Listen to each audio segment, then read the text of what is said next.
a pregação da palavra. Atos capítulo 4, versículo de número 29 diz: Agora, Senhor, considera as ameaças deles e capacita os teus servos para anunciarem a palavra corajosamente. Até o 31. Estende a tua mão para curar e realizar sinais e maravilhas por meio do nome do teu santo servo Jesus. Depois de orarem, tremeu o lugar em que estavam reunidos. Todos ficaram cheios do Espírito Santo e anunciavam corajosamente a palavra de Deus. O 29 de novo. Agora, Senhor, considera as ameaças deles e capacita os teus servos para anunciarem a tua palavra corajosamente.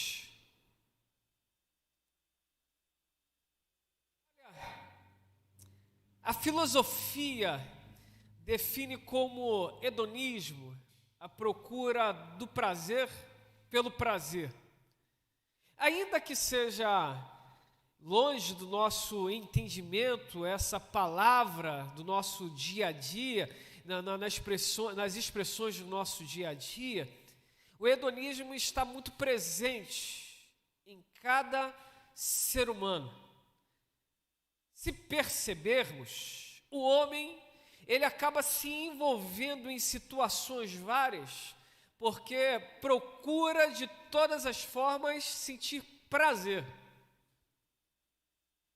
Ao olharmos as crianças, eles têm as suas maneiras de sentir prazer. Muitas delas há de convir inocentes. Mas quando passamos a olhar mais os adolescentes, os jovens, os adultos, percebemos que há um se lançar sem reservas, a busca de um prazer que nem sempre gerará prazer. A definição do hedonismo é: o que você tem que fazer, faça como se amanhã o mundo não existisse. Se tiver que beber, beba tudo hoje. Se tiver que fumar, fume tudo hoje. Se tiver que se divertir, se divirta tudo agora, o hoje. Ao pensar nessa mensagem, veio à mente muitas coisas em que a nossa sociedade vem vivendo ao longo dos anos. De uma sociedade mais conservadora, fomos nos abrindo a algumas mudanças culturais e surgiram então aquilo que propagavam como a geração rock and roll, droga, rock and roll e sexo, droga e rock and roll. Sexo, droga e rock and roll. E percebemos lá, naqueles meandros dos anos 60, 70, uma geração que idolatrava o estilo de vida hippie. Gostavam de viver como se amanhã não existisse nada. As drogas adentraram então as famílias. Aquilo que era casual se tornou referência nas muitas famílias. Pessoas que tornaram-se viciadas. O sexo, que era tão comedido, foi aberta uma porta absurda. E quantos jovens tornaram-se mães e pais tão cedo? Muitos desses filhos hoje trazem problemas à sociedade porque simplesmente não tiveram fundamento de vida, não se encontraram em seu propósito. Passada essa geração, e por fruto dessa geração, do rock, sexo,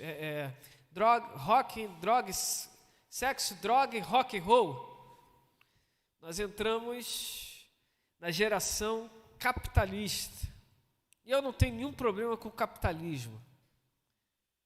Eu acredito que de verdade Deus botou um jardim no Éden e disse: vai lá, plante, cultive para comer. Deus poderia ser o maior assistencialista de todos os tempos, de todas as galáxias, mas ele ensinou o homem e a mulher que eles deveriam trabalhar para se alimentarem. É bem verdade que Deus proveu a terra, mas ele não isentou o homem do trabalho, do suor do rosto. Eu não tenho dificuldades em perceber a visão capitalista. É bem verdade que eu tenho maior inclinação para ela. Mas a minha intenção não é pregar sobre ideologias do nosso tempo, que desenvolvem na economia, inclusive no estilo de vida. Mas a minha intenção é pegar apenas uma carona para dizer que, quando veio então o capitalismo, as famílias passaram a ser famílias que buscavam cada vez mais o ter e não o ser. E por isso passamos a ter uma geração de órfãos com pais. A figura da babá deixou de ser uma realidade apenas para as famílias ricas e passaram a também ser uma realidade para famílias pobres, porque o pai e a mãe precisavam trabalhar. Eu não estou falando isso como uma crítica, longe de mim tal coisa.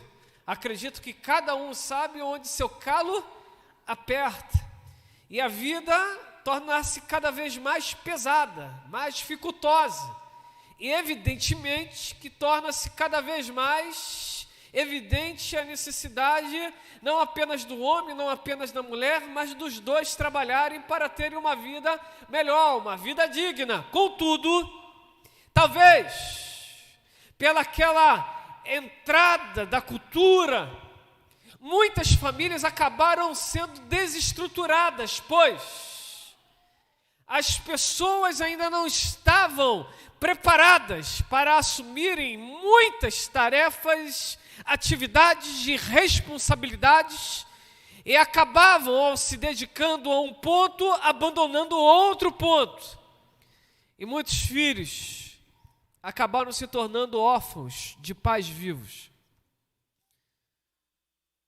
Nós olhamos então, em nossa geração, muito dessa realidade, de pessoas que têm dificuldades de se relacionarem com Deus, porque não tiveram o exemplo de um pai presente, de uma mãe presente. São pessoas que não se apegam muito aos relacionamentos, à comunhão. Elas se distraem facilmente com qualquer outro subterfúgio. Todavia, é uma geração que se dedica demais às coisas do ter e às vezes abdica das coisas do ser.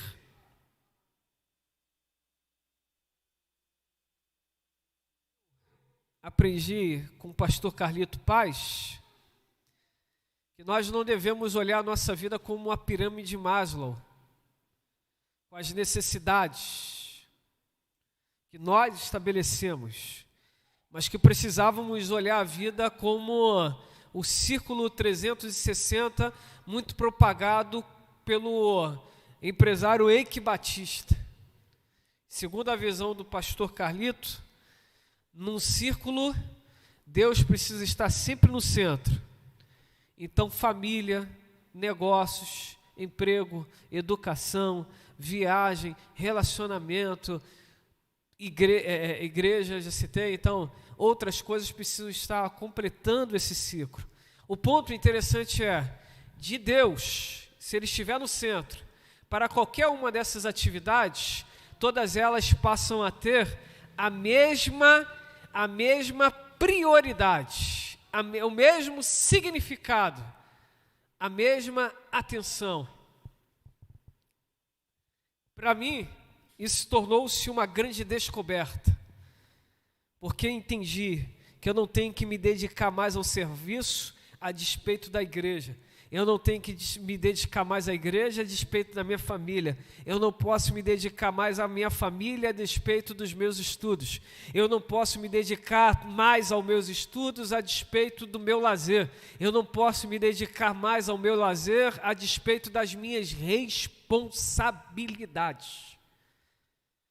Tudo precisa estar devidamente harmonizado, tendo Deus como centro de todas essas coisas.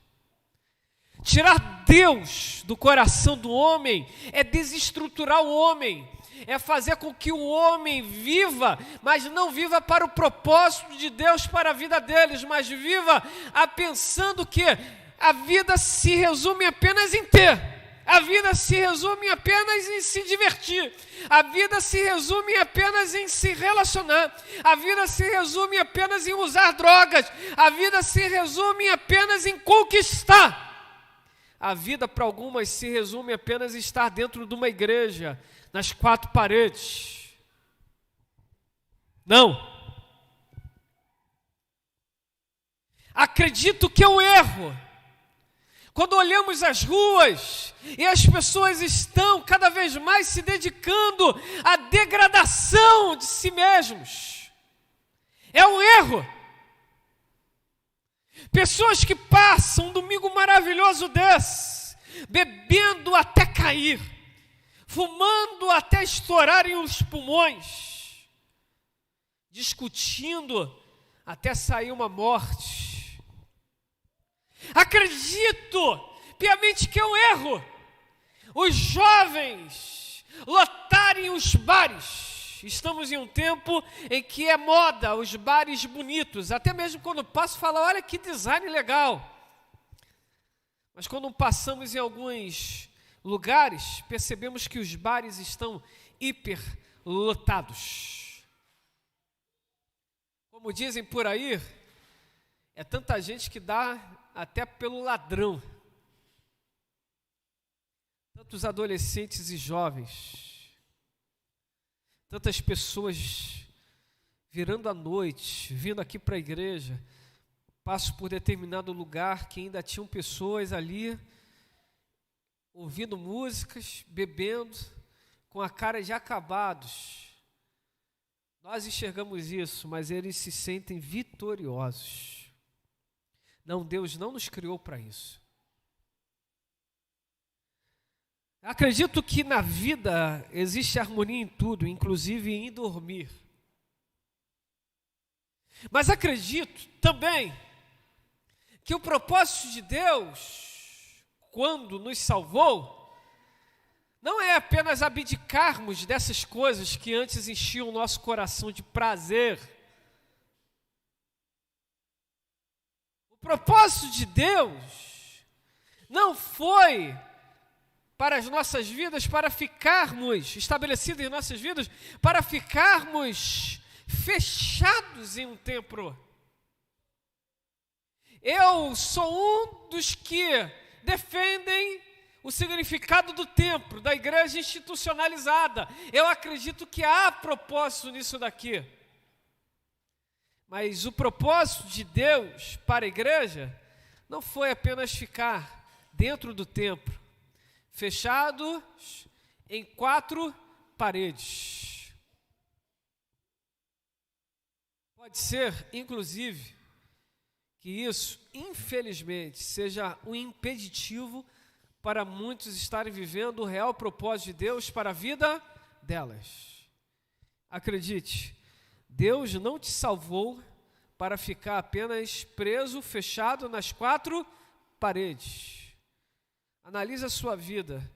Se aquilo que você entende de evangelho se resume em sair de casa, ir para a igreja, sair da igreja, voltar para casa, realizar as suas atividades, sair da casa, vir para a igreja, então está faltando um despertar de propósito no seu coração.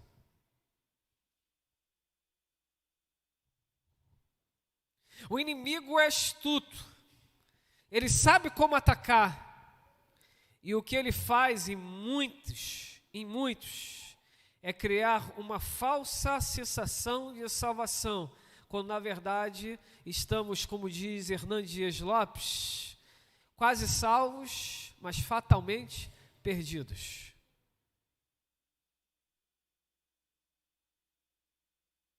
O engajamento no reino de Deus não se resume em sentar e, entre aspas, cultuar. Lembremos-nos, o nosso culto se estende muito além das 4 paredes da PIB no Jardim Meriti. O nosso culto é a nossa vida. Como nós nos relacionamos, como nós fazemos negócios, como nós zelamos pela nossa família, como nós estudamos de forma correta, como nós cumprimos o nosso chamado. Eu acredito que o meu propósito, Deus não me estabeleceu apenas como pastor de Jardim Meriti, Deus me estabeleceu como um pastor do mundo. E quando eu falo do mundo, as 4 paredes não podem limitar o chamado de Deus, o dom de Deus na minha vida, que é pastorear. Nós fomos criados para o louvor do Senhor. O propósito de Deus para as nossas vidas é fazermos o nome de Jesus cada vez mais conhecido. Sem um erro, vivermos uma vida sem os pilares da palavra de Deus, acredito também que é um grande erro. Uma vez salvos em Cristo Jesus, acreditarmos que nos fecharmos como igreja em 4 paredes é a vontade de Deus. Não, não é. Lembremos-nos que quando a igreja de Jerusalém se fechou nas 4 paredes, as perseguições surgiram. Os problemas começaram a pipocar. As reclamações se tornaram cada vez mais evidentes. Olha, não cabe às viúvas dos judeus terem primazia nos alimentos mais.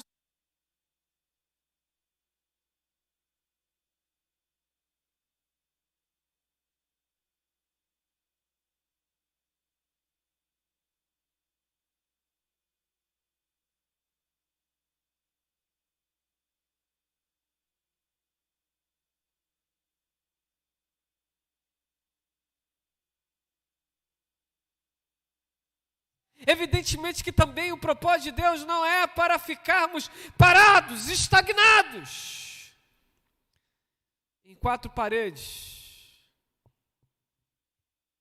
Em Atos 4, 29, a oração feita era para que aquela igreja pudesse ser revestida de poder e autoridade para pregarem com ousadia e intrepidez a palavra do Senhor. Vejamos aqui alguns pontos que nos inspiram. Ponto 1. O que enxergo em Atos capítulo 4, versículo de número 29 é alinhamento de propósito. Nessa mensagem, igreja, pregação da palavra, precisamos voltar ao significado do propósito de Deus para as nossas vidas. E uma delas é alinhamento de propósito. Eu acredito que o tempo fala. Eu acredito que nós temos que ter um mínimo de conforto, porque nós podemos ter isso, muitos lugares não podem ter isso. Nós precisamos ter um prédio maravilhoso em que as pessoas, ao passarem na rua possam usar como referências, como os Ubers usam. Vira e mexe, quando estou aqui nesse templo, diz: olha, botaram aqui ponto de referência, Igreja Batista. O meu coração se alegra, porque as pessoas usam a Igreja Batista como ponto de referência. Então que elas usem também a Igreja Batista como ponto de referência para mudarem, embelezarem as suas respectivas casas, para criarem um propósito, para reformarem aquilo que Deus deu, para embelezarem essa comunidade toda. Todavia, o propósito dessa casa de oração não é apenas ser um prédio bonito, não é apenas ser um prédio que fale, mas o propósito da igreja que se encontra nesse prédio aqui é cumprir a vontade de Deus. E a vontade de Deus é que nós cumpramos o ID. Segundo, é que nós aprendamos a priorizar aquilo que Deus quer para as nossas vidas. Terceiro, dentro desse primeiro ponto, é termos intencionalidade em todos os sentidos, em cultuar o Senhor e em anunciar a palavra dEle àqueles que precisam, àqueles que carecem ouvir dessa palavra. Alinhamento de propósito. A igreja precisa adentrar esse prédio e entender que o propósito não é apenas estar aqui, mas sentados, mas esse propósito de estar sentados faz parte do propósito geral de Deus. E qual é? Vocês entram, sentam, aprendem, saem e evangelizem.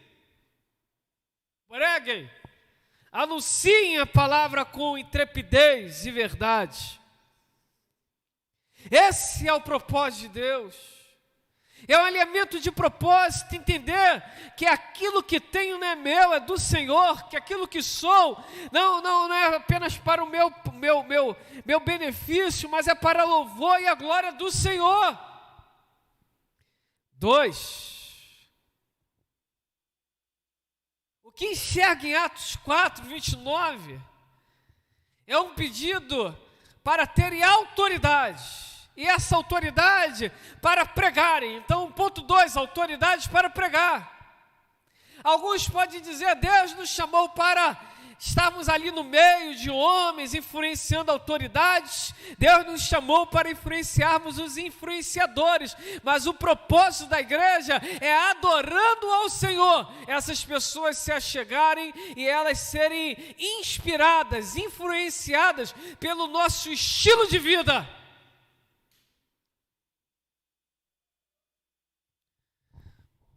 A igreja não nasceu para ser um partido político.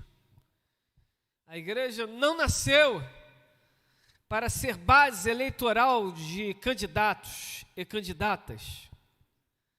A igreja nasceu para o louvor da glória do Senhor. Por isso, a autoridade que Deus te deu é para pregar o Evangelho.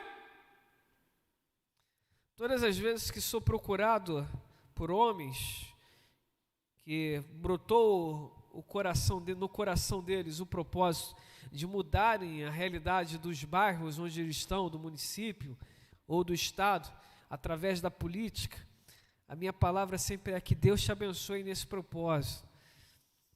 Mas Deus, quanto a mim, me chamou não para ser cabo eleitoral de candidato ou candidata. Deus me chamou para pregar a palavra do Senhor. Que então nos conheçam como pregadores e pregadoras da palavra e não como cabos eleitorais de qualquer candidato. Não acredito que o crente tem que ficar alheio à política. A política é necessária. Nosso país tem um regime de governo como democrático. Então nós precisamos estar antenados a todos os movimentos políticos. Mas o fato de estarmos antenados à política não significa dizer que tenhamos que ser políticos. Quem está entendendo isso? A autoridade da igreja é para pregar o Evangelho. Terceiro, fomos criados para o louvor do Senhor. A Bíblia nos chama de cartas escritas, aroma suave do Senhor, sal e luz, farol. Diz até mesmo que somos considerados como hospital. Michael Broder, na mensagem em 2017, no Congresso Inspire, ele pregou sobre a igreja família. E eu nunca mais esqueci essa mensagem. Por mais que Deus não tenha nos feito como igreja armazém, muitas igrejas acabam se tornando igrejas armazém, só guardam. Só guardam. O propósito qual é? Guardar, guardar, guardar, guardar. Logo então veio um tempo da igreja em que a igreja começou a colocar metas de ganhar almas, vidas. E aí passar a ganhar vidas passou a ser uma meta. E a igreja se tornou uma igreja fábrica que produz o tempo todo. Mas lembremos-nos, em um campo fabril ou de fábrica, um chão de fábrica, em um processo de fábrica, às vezes dá errado e o produto sai com defeito. A igreja passou a ganhar pessoas, mas parece que as pessoas que foram ganhas como fruto, pelo fruto conhecereis a árvore, muitos deles não conseguem hoje replicar o evangelho da graça de Deus, porque a formação deles ali teve um problema. E qual foi o problema? Cristo não foi pregado ao coração deles como deveria. Se tornaram apenas adeptos, apenas membros, mas ainda não se tornaram discípulos de Jesus.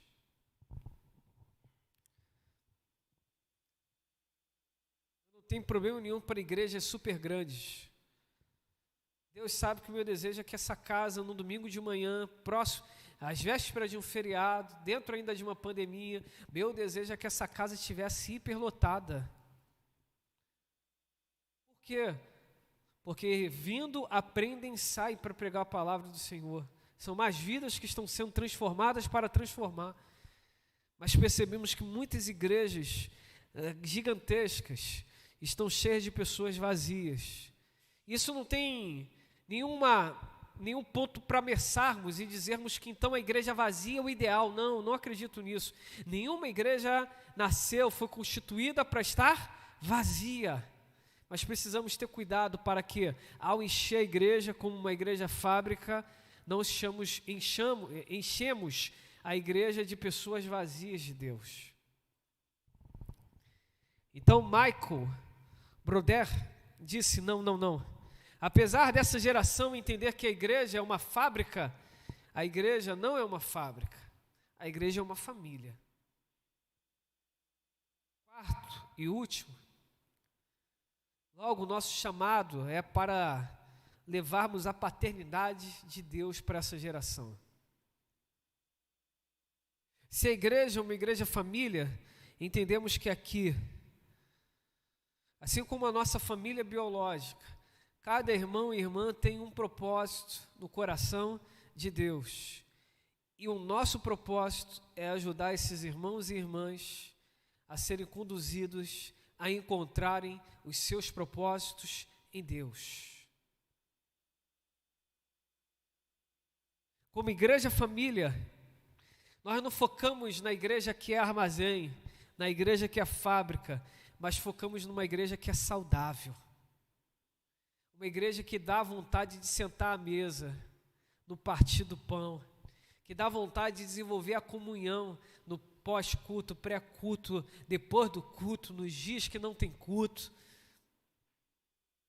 que dá prazer de se dedicar aos ensinos dos apóstolos e à oração,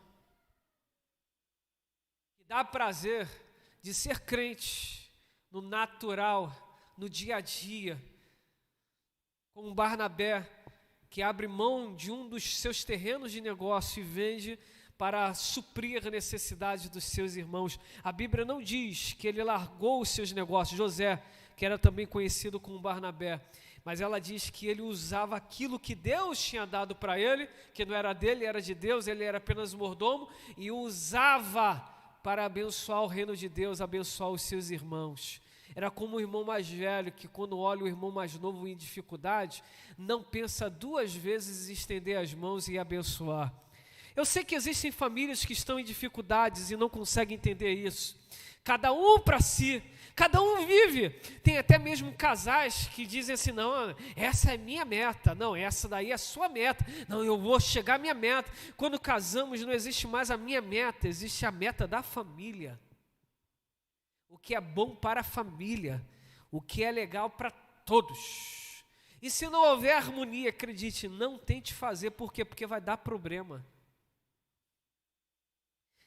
Dedique tempo àquilo que une e não àquilo que divide. Como igreja família, entendemos que sobre a importância de sermos curados, de sermos transformados. Entendemos que cada irmão não é perfeito, mas que estamos aqui para nos aperfeiçoarmos em Cristo Jesus, nosso Senhor. Assim como os animais em que Jacó colocava aquela vara para que ao beber água, ao acasalar, eles pudessem ver aquilo, e aquela geração daqueles animais passaram a ter aquelas listras, conforme aquela vara que estava ali, como um exemplo para eles. Nós possamos, ao ver Cristo, ao estarmos juntos como igreja família, entendermos que o nosso exemplo é Jesus. Por isso, então, como igreja família, assim como naquele círculo que aprendi com o pastor Carlito Paz, a igreja também precisa ser cristocêntrica, Cristo no meio, e Cristo vai dando exemplo para todos. Cada um exercita o seu dom, e no exercício do seu dom, a igreja vai sendo edificada. E o Senhor distribui os dons para todos, conforme Ele quer, para a edificação da igreja. A igreja e a pregação da palavra. A igreja e a pregação da palavra. Que essa mensagem tenha falado poderosamente ao coração de todos vocês, e que vocês sejam muito edificados. Mas eu não posso terminar esse momento sem fazer 2 apelos. Pastor, mas só tem crente aqui. Eu preciso fazer isso, para que cada vez mais fique evidente que nosso encontro também é para alcançarmos as vidas que o Senhor já separou para alcançarmos. Então, se você não reconhece Jesus, ainda não reconheceu Jesus como o único e suficiente Salvador, esse é o momento de você estender as mãos e dizer: Jesus, a minha vida é sua. Segundo convite, talvez você esteja longe do caminho do Senhor e se achegou aqui a esta casa, talvez como um local em que você precisa respirar, mas é a hora de você voltar. Então eu te convido a voltar nessa manhã, dizendo: Jesus, eu que andei há tanto tempo longe do teu caminho, eu decido voltar. Se há alguém aqui no nosso meio, basta levantar uma das mãos, que eu quero orar com você.